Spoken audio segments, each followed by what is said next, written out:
মাঝে মাঝে আমার ভীষণ হিংসে হয় তাদেরকে দেখে, যাদের কাছে জড়িয়ে ধরে কান্না করার মতো, খিলখিল করে হেসে ওঠার মতো উপযুক্ত একটা মানুষ আছে। জড়িয়ে ধরা ব্যাপারটা কিন্তু সাধারণ কোনো বিষয় নয়, অপার্থিব স্বর্গীয় শক্তিধর কোনো মেডিসিন, যে মেডিসিনে নিমেষেই মুছতে পারে ক্লান্তি, আবার আরাম এনে দিতে পারে মনের খচখচ করা ক্ষততে, নিভিয়ে দিতে পারে মনের সব ব্যাকুলতাকে। আমরা রোবট নই, মানুষ। আর মানুষ বলেই আমাদের দুঃখ হয়। আমাদের অ্যাবনর্মাল মন হুটহাট করে আমাদের বিষণ্ণ করে তোলে। খুব মনে হয় চারিদিকে সব শূন্য, আমার কিছু নেই।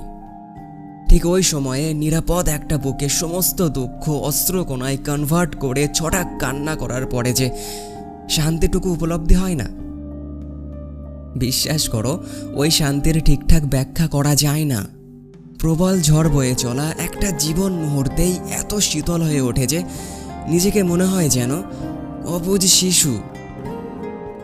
ওই জড়িয়ে ধরার মানুষটা হতে হয় উপযুক্ত কাছের মানুষ, যে আমার জন্য লড়াই করবে, পরিবারের সাথে, সমাজের সাথে, বন্ধু মহলের সাথে, এবং কিসে খুদ নিজের সাথেও।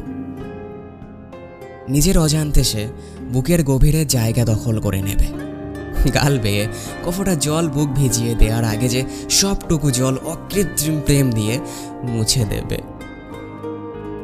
বৃষ্টি এলেই যে হবে ভেজার সঙ্গী, করকরে রোদে যে হবে ছাতা ধরার মানুষ, আঘাত করার আগে যার ভিজে যাবে চোখ, যার কথা উঠতেই তুমুল আনন্দ উৎসব করবে হৃদয়, ভীষণ ব্যস্ত থাকার পরও একবেলা কথা না হলে ছটফট করবে, যে তাকে নির্দ্বিধায় নির্বিঘ্নে হুটহাট করে জড়িয়ে ধরতে হয়, জড়িয়ে ধরা যায়। ওই রকম একটা বিশ্বস্ত বুক পেতে ভাগ্য লাগে। পৃথিবীর আশ্চর্যকর একটা ম্যাজিক আছে এই জড়িয়ে ধরার মাঝে। তাই জড়িয়ে ধরার মানুষ একটা সবার হোক।